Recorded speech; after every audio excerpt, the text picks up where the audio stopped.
I would build a great wall, and nobody builds walls better than me, believe me. And I'll build them very inexpensively. This was President Trump's campaign announcement in June of 2015. Since then, President Trump's efforts to build his long-touted wall have run into political realities. He doesn't have the funding, and he couldn't reach a compromise. Look, I made it so clear to the president that there is not going to be a wall.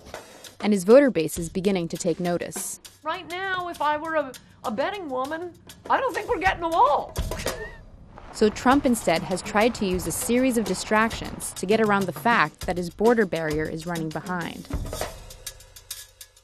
President Trump had 8 wall prototypes built near the border, but that's where construction has stalled. These monoliths stand as a $20 million testament to his ambitions, but not much more.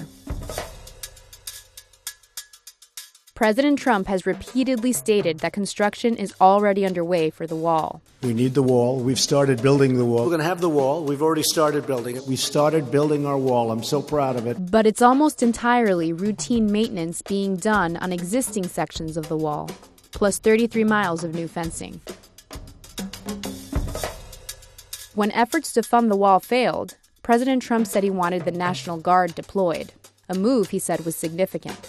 Until we can have a wall and proper security, we're going to be guarding our border with the military. That's a big step. We really haven't done that before, or certainly not very much before. But this is not a dramatic move. Both President Obama and President Bush did the same during their terms. Trump suggested the military could pay for the wall with part of their budget, a proposal with few backers. We can't rob money and resources from the military that so desperately needs them at a time of growing international crisis.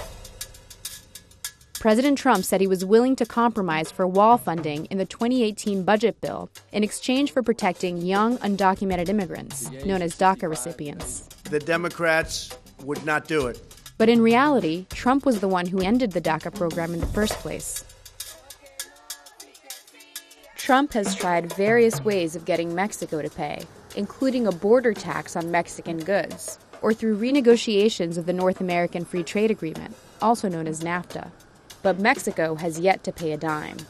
Isn't it true at this point that Mexico is just not going to pay for that wall? I'm not going to go beyond what the president's already said. I think he still has plans to look at potential ways for that to happen. But this kind of hedging is a far cry from Trump's original promise. I will have Mexico pay for that wall. Mark my words.